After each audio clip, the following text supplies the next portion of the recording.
ऋषभ लोत्रा, तू हमके बर्बाद के ले रहा ना, अब हम तोहके बर्बाद करब। ऐसन बर्बाद करब कि तू बर्बादी के मोहरा लेके तू अपन माथा पर घूमत रह पा। पहले हम पछताइल रहे, अब तुहार बारी। I will be make sure कि तू बहुत बुरा तरह से पछताइबा। प्रीता, तू ये आदमी से शादी करते रहो। ये आदमी दिखत कैसन बा? अगर ये आदमी वही समय आग बुझा दिल रही ना, तो घर में बड़ा आग लगला के चांस ना रही। ये आग तू लगेले बड़ी तू।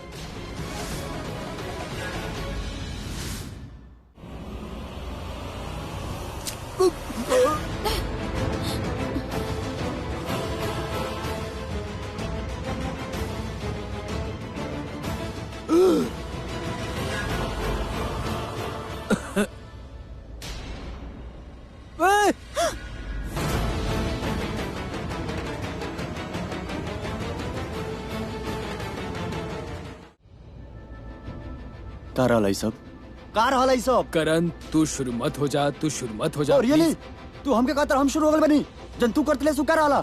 ए एगो बात बताओ, जब तो के शर्लिन इतना पसंद रह लिया तो हमसे झूठा वादा काहे कलियास कि तू ओकरा संग शादी पोस्टपोन कर देबे? हमसे काहे कलियास संग जब तो के ये सब करे करला शर्लिन के साथ?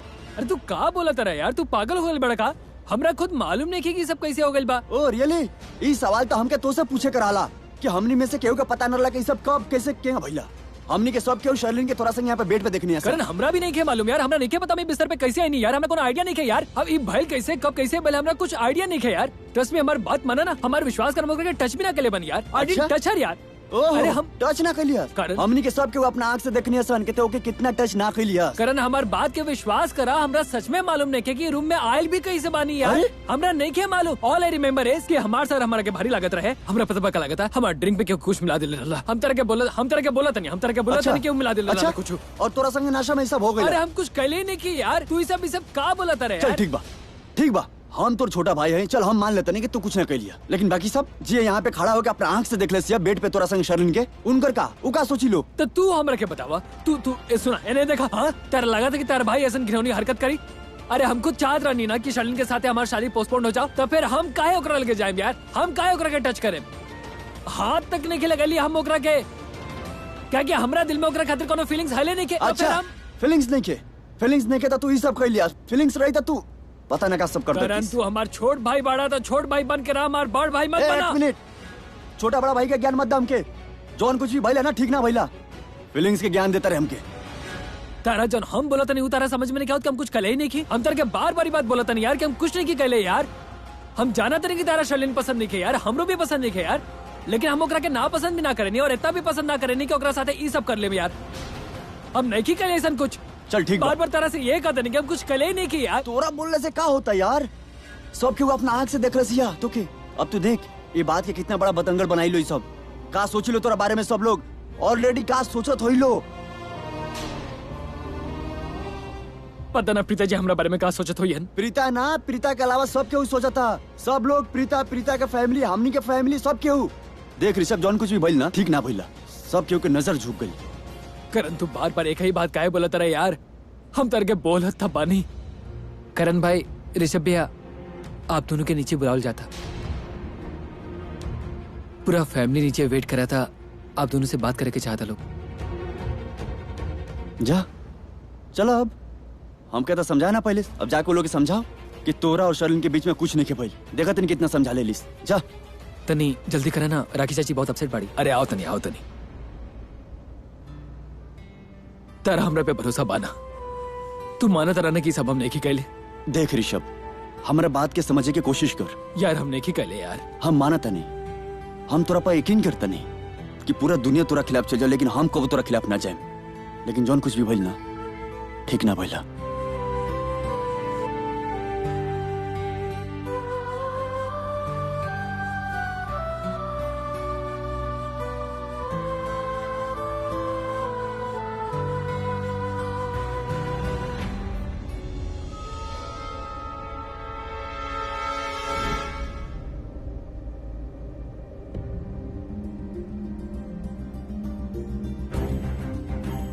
चल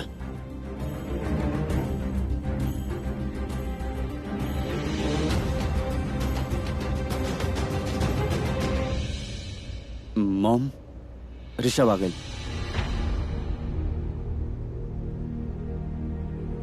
मॉम, ऋषभ आ गई। हम अपनी घर में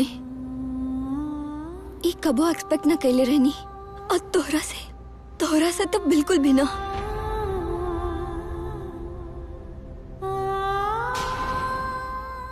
मॉम हम कुछ नहीं के कहले मॉम। आई डिडंट डू कुछ एनीथिंग न कैले रहे तो उका रहे। अभी कुछ टाइम पहले हमने अपन आंखों से देख ली तो उका रहे, उका गलत रहे। कुछ ना भाई। मॉम, एक बार ऋषभ जो कहा था हम लोग ओके भी सुन लेबे के। I mean, एक बाद भी एक बार सुन लेबे के क्या कहा चाहता। सुने में क्या हर्ज बा, राइट? आज तो बीच में कुछ न बोलबा, कुछ भी ना। हमने बड़ा है ना, बात करत है ना, हम जानत है इस सिचुएशन में का बोले के हा, का सुने के हा, हम जानत है। हमरा के सिखावा मत। बस मैं जी कह दे अपना ही लाडला बेटा के, अपना ही भाई वाला प्यार ये हालत में ना दिखाइए, और ना ही अपन भाई के ढाल बने। हम अपने भाई को अच्छी तरह से जानते नहीं कि वो ऐसा कुछ भी ना कर सका था। इनफैक्ट हमने के सब के वो अच्छी तरह से जानते हैं कि ऋषभ ऐसा कुछ नहीं कर सकत। चुप। हम कहनी ना आज तो बीच में ना बोलबा, मतलब ना बोलबा।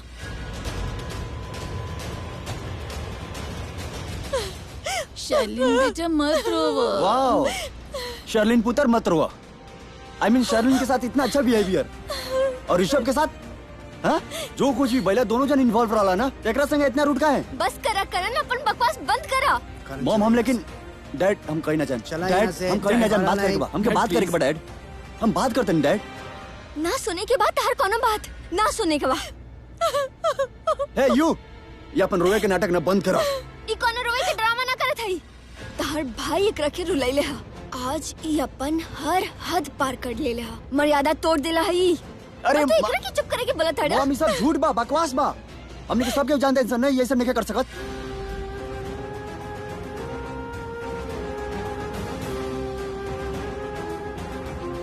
हमके पता बा कि करण हमसे ऐसा काहे बात कर रहल बा। ओ शट अप। ये सब नाटक ना हमारा सामने ना चली। हम ड्रामा ना कर रहल बानी, हम नाटक ना कर रहल बानी। अगर हम भी तोहार जगह पे होती तो हम ऋषभ जी के ही साथ देती, काहे कि वो बहुत अच्छा इंसान बाड़े। लेकिन आज उनकरा के होश न रहल, वो शायद भांग ज्यादा पी ले रहले।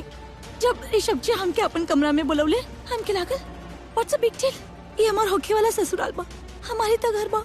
लेकिन हमके ना पता रहल कि ऐसा कुछ हो जाए।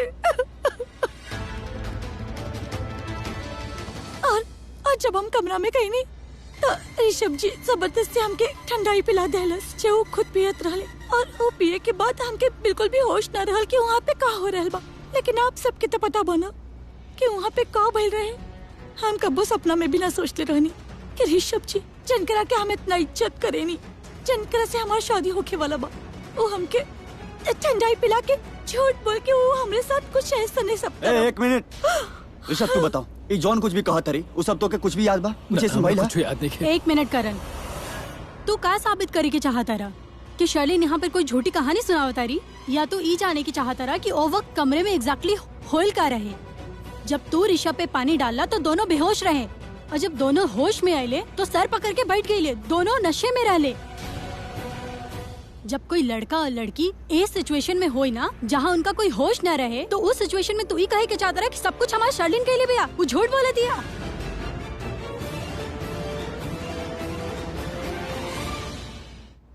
ये सब कहा हो रहल बा? हमार तो पूरी लाइफ ही बर्बाद हो गई। करने घर के मेंबर बा जे सब कुछ अपना आँखन से देख लेस, वो हम पे डाउट कर रहल बा, हमारे कैरेक्टर पे डाउट कर रहल बा। तो बाहर वाला कौन सोचे हमरा बारे में।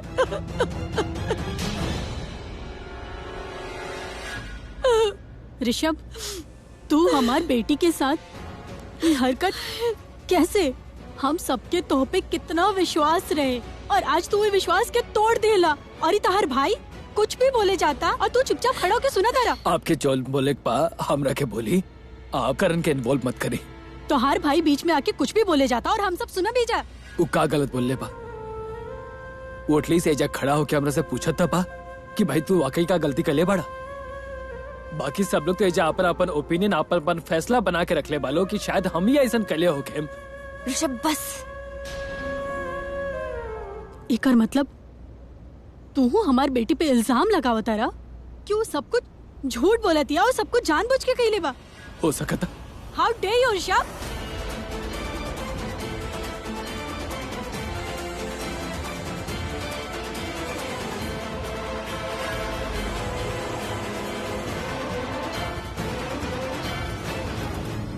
गलती से भी ये गलती मत करिए।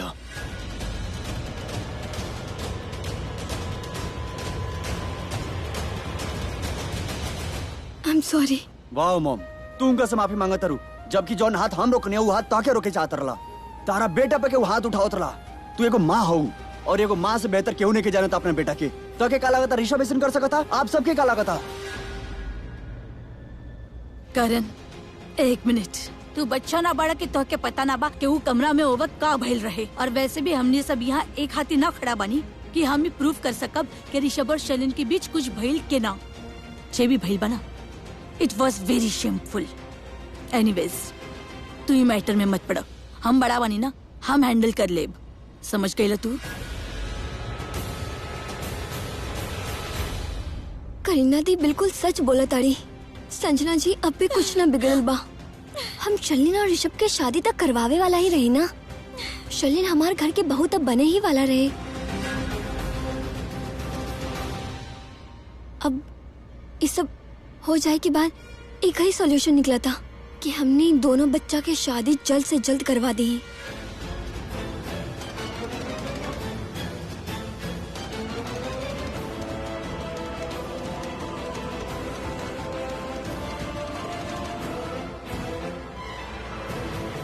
What? मॉम ऐसन ऐसन का बोलता रू? तू ऐसन कैसे हो सकता? अभी काली तो बात वही रहे। कब कराए? 6 महीने बाद, 6 साल बाद, या जब ऋषभ के ओकर बिजनेस से फुर्सत मिली ओकरा बाद, या जब ओकरा लागी कि काम हमरा पास कम बा तो चला शादी कर लेता नहीं। ना संजना जी, ऐसा बात ना बा। जब पंडित जी पहला मुहूर्त निकलने रहे 15 दिन में, हम उहे पहला मुहूर्त में दोनों बच्चन के शादी करवाई। हमने ऋषभ और शर्लिन की शादी 15 दिन में करवाई। हम आपसे वादा करता नहीं, न 6 महीने बाद न 6 दिन बाद, बस 15 दिन में ऋषभ और शर्लिन की शादी करवा दे। हम आपसे वादा करता नहीं। मॉम, क्या बोलता रू? ऐसा नहीं क्या हो सकत? बस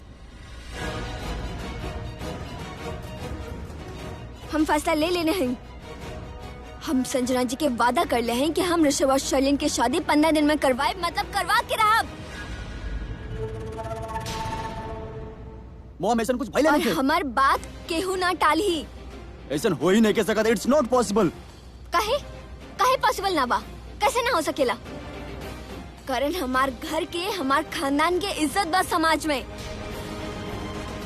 और ऋषभ हमनी के इज्जत के साथ हमार घर के होके वाले बहू के साथ ना खेल सकेला। संजना जी बिल्कुल सही कहा ताड़ी। तो सबूत मांगा ताड़े कि का शर्लिन और ऋषभ के बीच में एक्चुअली कुछ भइल रहे कि ना। जब समाज यही सवाल तोहरा से पूछे तो समाज के मुख कैसे बंद करवा? का सबूत देबा तो ओकरा के का बोलवा? मॉम, ऐसा कुछ भइले नहीं खे। आई मीन ऐसा हो ही नहीं के सकत। आई मीन हमने सब के ऋषभ के जानते नहीं सन, राइट? दादी, आप समझाओ मॉम के। तू घर के बड़ा बाड़ू, तार बात मनी है। बोलो इनके ऐसा कुछ नहीं के हो सकत। मतलब आई मीन ये शादी कैसे हो सकता? ऋषभ ऐसा कहिए नहीं के सकत। तू समझाओ, तू घर के बड़ा हो, तार बात माने ली। राखे बेटा, जे भी करे के बना सोच के करा। देखा बेटा, तू गलत कर रहल बाड़ू। हम ही ना कर रहल बानी की शादी मत कराव, लेकिन जरा सोच के कराव। जल्दबाजी मत कर बेटा। मम्मी जी, आज तक हम आपके हर बात सुन ले हई और मान ले भी बानी, लेकिन आज हमरा के मजबूर ना करी कि आप कुछ कहीं और हम ना सुनी। हम फैसला कर ले बानी, इस शादी 15 दिन में होखी मतलब होखी, और केहो एकरा से पीछे ना हटिए।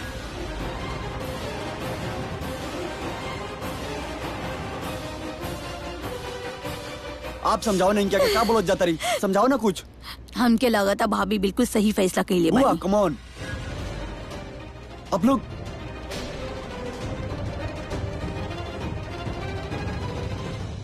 राखी जी, हम समझ सकते कि क्या गलत भइला, लेकिन शादी तो सजा ना ना। ये कुछ भी भइल ओका खातिर इनका शादी करा दी सजा के तौर पर। ये बच्चा जी भी कहले या ना कहले या काहे कहले, कम से कम इनका सोचे कि तो मौका थी। आप ऐसे ही ऐसे ही अपन बेटा पर शादी ना धोकी। कम से कम ओकरा मौका तो दी। हो सकेला ऋषभ कल के आके आपसे खुद कही कि माँ हम कल शादी करे के चाहते हैं। राखी जी, शादी को पवित्र बंधन है, एगो अच्छा रीत है, दो लोग के मिलन है। इस तरह से शादी थोप के अपन फैसला सुना के ओका सजा मत बनाए। ऋषभ और शर्लिन इस सिचुएशन में पाए गए जो उनका शादी करा दिया जाए। व्हाट इज दिस? कहा शादी तो आखिर इनका होए वाला ही रहे ना, लेकिन जौन तरीका से आप इनका सजा के तौर पर शादी करावे के चाहते हैं, हम कैसे लगे जैसे हमारे बेटा को क्राइम कर दिले, को मार दिले हो।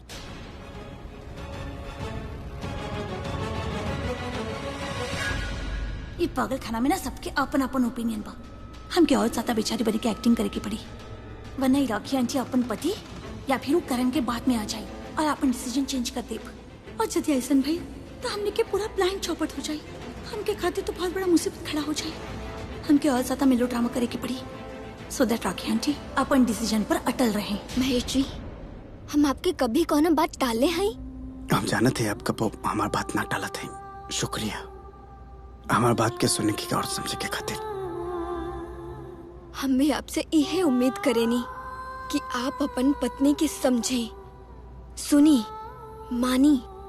आप खुद कहले रहनी ना कि राखी जी आप हमार कभी बात ना टालेनी, और अगर आज ओहे आपकी पत्नी आपकी बात टाल रहल बिया ता एकर ई मतलब होला कि मामला बहुत गंभीर बा, सीरियस बा। का बात है, गिल्ली डंडा प्लेयर के मदर भी क्रिकेटर है। वाह राखी आंटी वाह, का सिक्सर मार ले है। प्लीज आज हम आपके बिना सुनब। इस शादी होके रही, हर हाल में होखी। 15 दिन में इस शादी होखी। ना करे के बा, हमके ऋषभ जी से शादी ना करे के बा।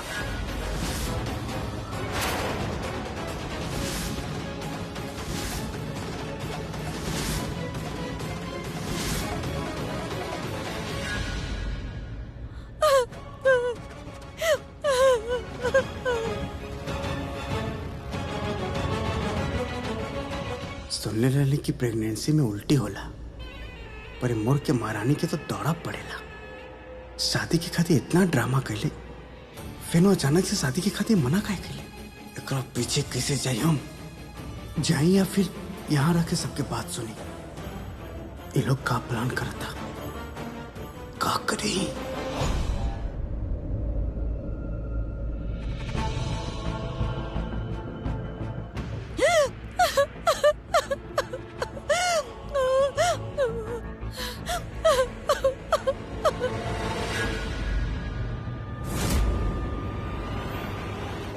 इतना देर से रो रहा बानी, वहाँ से हम रोवत रोवत निकलनी।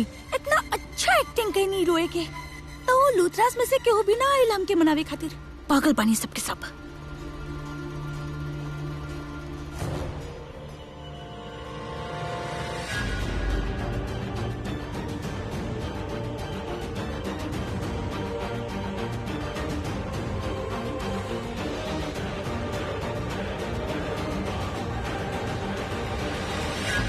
अरे तो करल बड़ो का करले हम तो के कहा काहे छोड़ के लू ड्रामा के? काहे जौन पिक्चर के बनावे खातिर, जेकर प्लानिंग करे खातिर हम इतना मेहनत केली, वो पिक्चर और ड्रामा के आधा में छोड़ के काहे लू तू? गॉड गॉड गॉड मत कर, सुना हमारी बात। देखला ना तू ऋषभ लूथरा कौन तरह से मुंह लटका के खड़ा रहे। देखला ना तू कौन तरह से राखी आंटी का डांटत रहे, ओकरा डांटत रहे, ओकरा पर गुस्सा करत रहे। देखला ना तू कौन तरह से पूरा परिवार ओकरा से डिसपॉइंटेड रहे। देखला ना तू जौन तरह से सबके यकीन हो गेल रहे कि तोरा और ओकरा बीच में कुछ भइल ह। फिर वो पिक्चर और ड्रामा के आधा में छोड़ के काहे आइलो तू? Shut up. हम जानबूझ के वहाँ से रोवत रोवत ही नहीं, काहे कि हम चाहत रहनी कि केहू हमके मनावे आए, लेकिन हमार किस्मत तो देखा आइल भी तक के तू काहे तू अपना आप के भी पाशा बसु समझ लो, जिस सब तोहार पीछे पीछे ही हैं हर वक्त तोरा मनावे खातिर। कोनो ना आई तोहार किस्मत अच्छा कि कम से कम हम तैली।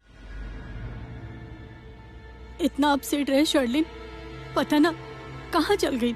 सुनो, अपन स्मार्टनेस ना अपन पास रखा। तू सिर्फ लोगन के मारे पीटे में स्मार्ट बढ़, जहाँ पे लोगन के इमोशंस के बात आवेला ना तू जीरो बढ़। तो के कुछ नहीं के पता।